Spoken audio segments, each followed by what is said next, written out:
میں قربان جاؤں، ایک سورۃ طہر میں ساری جنت ہی اللہ نے شراب کے گرد گھما دی ہے، ساری جنت سورۃ طہر میں شراب کے گرد گھما دی ہے، کہ اللہ کو پتا تھا پینے والے بہت آئیں گے، دیوانے مستانے جو اپنی آخرت کو داؤ پہ لگائیں گے، تو اللہ تعالیٰ نے کہا میرے بندو ایک سودا تو کرو، کہ تم تھوڑی دیر صبر کرو۔ بھئی سر کب تک؟ بھئی موت تک، بس صرف موت تک، پھر کیا ہوگا؟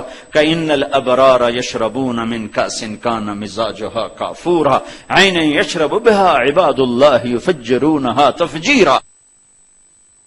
یہ جنت والوں کو اللہ پینا پلانا دکھا رہا ہے کہ جنت والے شراب پی رہے ہیں۔ کیسے پی رہے ہیں؟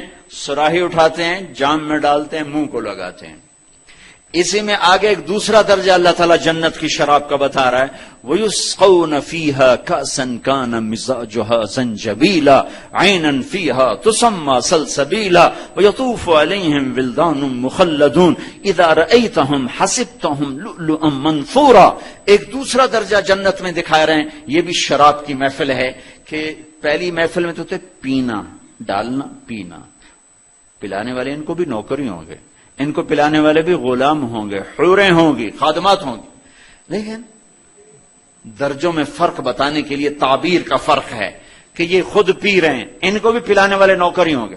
اوپر والا درجہ وہاں اللہ نے کہا یسقون، انہیں پلایا جا رہا ہوگا، زنجبیل کی شراب پلائی جا رہی ہوگی۔ یسقون فیہا کأسا کان مزاجها زنجبیلا عینا فیہا تسمی سلسبیلا۔ زنجبیل کی ملاوٹ، سلسبیل کی شراب، اس میں زنجبیل کی ملاوٹ، اور پلانے والے خدام اور نوکر اور غلام اور بیویاں اور حوریں۔ آہا، میرے نبی نے کہا بے ای بنان تو آتی ہے، تمہیں خبر بھی ہے کہ وہ ہاتھ جو تمہاری طرف بڑھے گا جنت کی لڑکی کا، وہ ہاتھ کیسا ہوگا تمہیں خبر ہے؟ جنت کا یقین زنا کو مٹائے گا، جنت کا یقین ظلم ستم شراب جوئے کے اڈے مٹائے گا۔ آپ نے کہا تمہیں خبر بھی ہے کہ وہ جو ہاتھ بڑھائے گی جس میں جام ہوگا، وہ ہاتھ کیسا ہوگا؟ لو ان بنانا من بنانها بدا لغلب ضوءه ضوء الشمس كما يغلب ضوء الشمس ضوء النجوم۔ وہ ہاتھ جو تیری طرف بڑھے گا، رب ذوالجلال کی قسم، کہنے والا بھی سچا ہے اور بتانے والا بھی خیانت نہیں کر رہا، وہی بتا رہا ہوں جو میرے نبی نے فرمایا کہ اگر اس لڑکی کے 5 انگلیوں میں سے ایک پورا ایک فنگر ٹپ ایک پورا وہ سورج کو ایسے دکھا دے، یہاں سارا کپڑا لگا لے اور صرف اتنا حصہ سورج کو یوں دکھائے، رب محمد کی قسم وہ سورج اس کے سامنے نظر نہیں آئے گا۔ تو ابن عباس نے اوپر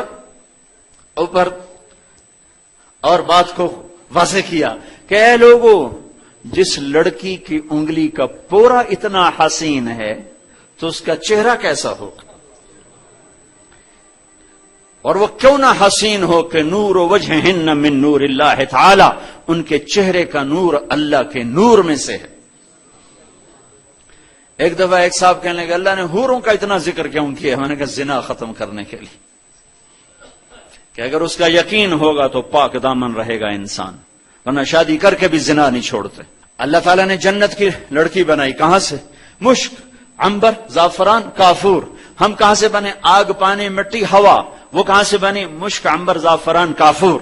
جنت میں ایک نہر ہے جس کا نام ہے بیدخ، وہ موتیوں سے ڈھکی ہوئی ہے، اس میں مشک، عنبر، زعفران، کافور ایسے بہتا ہے۔ پھر اللہ ایک لڑکی کو پیدا کرنا چاہتا ہے، ایسا نہیں کہ وہ ماں کے پیٹ سے نکلتی ہے، پھر وہ لڑکتی ہے، پھر وہ فیڈر پیتی ہے اور دودھ پیتی، پھر پروان چڑھتی ہے، بلکہ میرے اللہ کے نور کی تجلی پڑتی ہے اور اس میں سے پوری لڑکی نکل کے باہر آ جاتی ہے، اور اسے اللہ 100 جوڑے پہناتا ہے، ہر جوڑے کا رنگ دوسرے سے جدا ہوتا ہے، ہر جوڑا دوسرے جوڑے کے پیچھے نظر آتا ہے۔ میرے کرتے کے پیچھے بنیان نظر نہیں آ رہی، اس کے 100 جوڑوں کے پیچھے ہر جوڑا نظر آئے گا، اور آخر میں اس کے خامند کو اس کا جسم بھی نظر آئے گا، شیشے کی طرح، سورج کی طرح چمکتا دمکتا، حسین، معطر، روشن، اور اس کو میک اپ کی ضرورت نہیں۔ کیوں؟ فَإِنَّ نُورَ وَجْهِهِنَّ مِن نُورِ اللَّهِ تَعَالَى، اللہ ان کے چہروں پر اپنے نور کی تجلی ڈالے گا، بس وہ ایک تجلی پر پھر کروڑوں سال اس کا حسن بڑھتا جا رہا ہے، بڑھتا جا رہا ہے، بڑھتا جا رہا ہے۔ دنیا میں ہر حسن اپنی قوت قیمت کھو دیتا ہے، ایک حد تک اس کی کشش ہوتی، پھر ختم ہو جاتی، کیونکہ آگے نہیں بڑھ رہا، آگے نہیں۔ اور جنت میں کیا ہوگا؟ اللہ اکبر، جنتی اپنی بیوی کو دیکھے، اپنے حور کو دیکھے گا، یوں دیکھے گا، پھر ایسے نظر پڑے گی اور واپس یوں دیکھے گا تو رب ذوالجلال کی قسم، اس کی نظر میں پہلے سے 70,000 گنا زیادہ خوبصورت ہو چکی ہوگی، لہذا کشش ختم ہی نہیں ہوگی۔ اور بیوی یا حور اپنے خامند کو ایسے دیکھے گی، پھر کسی وجہ سے ادھر دیکھے گی، پھر یوں دیکھے گی تو اس کے خامند کا چہرہ اس کی نظر میں 70,000 گنا زیادہ خوبصورت ہو چکا۔ لہذا اگر صرف دیکھنے کی لذت آدمی لیتا رہے یا بیوی لیتی رہے تو اللہ کی قسم لاکھوں سال بھی گزر جائیں کوئی کمی نہیں آئے گی۔ وَيُسْقَوْنَ فِيهَا كَأْسًا كَانَ مِزَاجُهَا زَنْجَبِيلًا، پلانے والا کون؟ خادم، کون؟ حور، کون؟ بیوی، کون؟ غلام۔ یہ درمیان کا درجہ۔ پھر ایک اس سے اوپر درجہ وی آئی پیز ہیں۔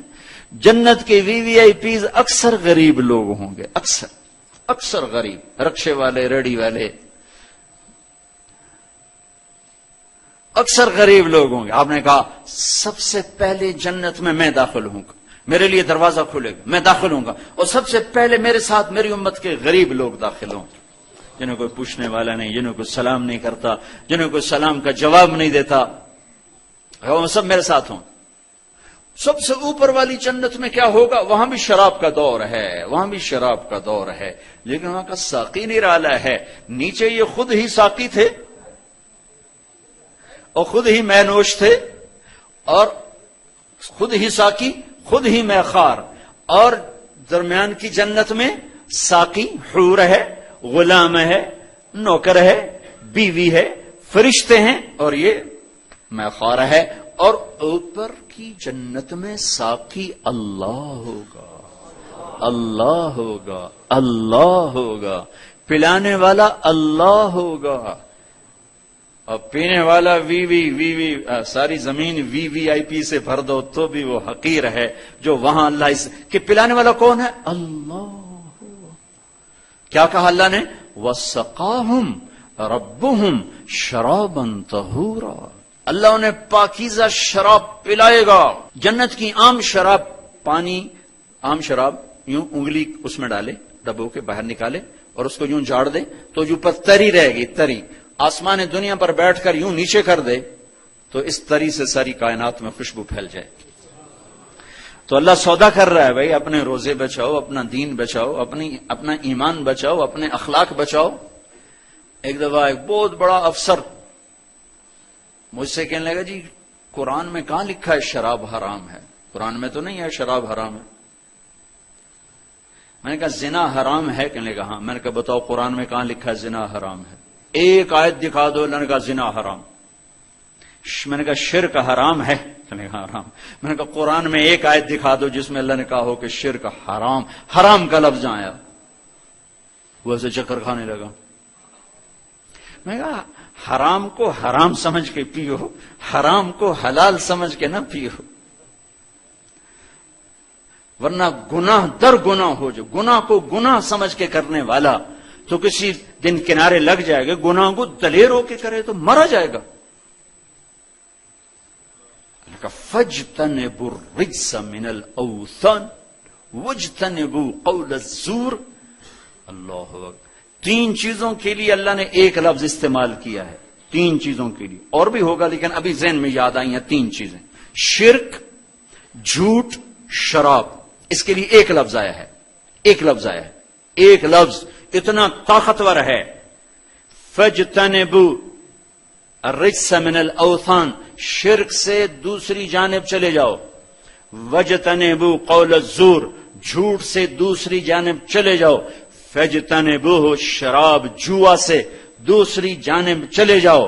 جانب اجتناب کا مطلب یہ ہے، اجتناب ہے جانب سے، جانب کہتے ہیں کنارے کو، جیسے یہ کنارہ اور یہ کنارہ، یہ دو کنارے آپس میں مل نہیں سکتے، اگر ان کو ملائیں گے تو یہ ساری مسجد ٹوٹ جائے گی، گر جائے گی۔ یہ مل نہیں سکتے، ملائیں گے تو پھر ملبے کا ڈھیر ہے، پھر اور کچھ نہیں ہے. تو میرا اللہ کہا شرک ادھر ہو تو تم ادھر کھڑے ہو، جھوٹ یہاں ہو تم وہاں کھڑے ہو، شراب یہاں ہو تم وہاں کھڑے ہو. ایک آدمی کے گھر میں شراب ہے لیکن وہ پیتا نہیں، تو اس نے قرآن کا حکم پورا نہیں کیا ہے. قرآن کا حکم یہ ہے کہ شراب سے دور بھاگ جاؤ، جوئے سے دور بھاگ جاؤ. اگر اس کو ملایا جائے گا تو جیسے دو کنارے ملتے ہیں تو عمارت گرتی ہے، پورا معاشرہ گر جائے گا، ٹوٹ جائے گا، تباہ ہو جائے گا، برباد ہو جائے گا. چند دن تو ہیں، چند، پھر اللہ خود پلائے گا، پیتے رہنا. پوری نہر اللہ نے شراب کی چلا دی، نہر نہیں دریا. وَأَنْهَارٌ مِّنْ خَمْرٍ لَذَّةٍ لِّلشَّارِبِينَ. تو بھائیو، چونکہ یہ پیغام بہت دور تک جا رہا ہے، کتنے ایسے بھائی ہوں گے جن کو یہ عادت پڑ گئی ہوگی. اللہ کی رحمت کے سامنے کوئی چیز نہیں، اللہ کی قسم کوئی چیز نہیں. شراب تو چھوٹا سا کام ہے، شرک جیسا گناہ تم ایک دفعہ کہو یا اللہ معاف کر دو، لگا جاؤ معاف کر دو، جاؤ معاف کر دو. اس کی رحمت کے آگے کیا چیز؟ لوگوں کو مایوس نہ کرو، حوصلہ دو. ایک بت پرست اپنے بت کو یاد کیا کرتا تھا، یا صنم یا صنم یا صنم یا صنم. 70 سال گزر گئے. ایک دفعہ اس کے منہ سے غلطی سے زبان پھسل گئی، یا صمد یا صمد. تو اللہ نے کہا لبیک یا عبدی لبیک، ہے لبیک یا عبدی لبیک. فرشتوں نے کہا یا اللہ یہ تو تجھے جانتا ہی نہیں، غلطی سے کیا کیا؟ اللہ نے کہا 70 سال سے انتظار کر رہا تھا کہ کبھی مجھے پکارے. آج پکارا تو ہے، چاہے بھول کے ہی پکارا ہے. اللہ اپنے بندے سے بڑا پیار کرتا ہے. ہم تو مسلمان ہیں، مشرک کافر. ابراہیم علیہ السلام کا مہمان آیا. پہلے آدمی ابراہیم ہے جو مہمان کے بغیر کھانا نہیں کھاتے تھے. پہلے مہمان نوازی کی ایسی بنیاد رکھی. مہمان آیا، کھانا رکھا، نے لقمہ توڑا اور منہ میں ڈال لیا. ابراہیم علیہ السلام نے فرمایا یار بسم اللہ تو پڑھ لے. وہ کہنے لگا میں تو اللہ کو جانتا نہیں، کس کو پڑھوں؟ تو ابراہیم علیہ السلام نے اس کے آگے سے کھانا اٹھایا، کہا نکل جا، میں اللہ کے منکر کو کھانا نہیں کھلاتا. وہ اٹھ کے دروازے تک نہیں پہنچا کہ جبریل آ گیا. واہ میرے رب، واہ میرے رب، تو ایسا مہربان. لوگوں نے تجھے کیا سمجھ لیا؟ جبریل آ گیا تنبیہ لے کر. کس کی خاطر؟ مشرک کی خاطر. کس کو تنبیہ کی جا رہی؟ خلیل اللہ، 4000 نبیوں کے باپ کو تنبیہ کی جا رہی کہ ابراہیم منکر تو وہ میرا تھا، 70 سال سے میں نے روٹی بند نہیں کی، تو کون تھا روٹی اس کے آگے سے اٹھانے والا؟ یہ تو میرا اس کا معاملہ ہے کہ وہ مجھے نہیں مانتا.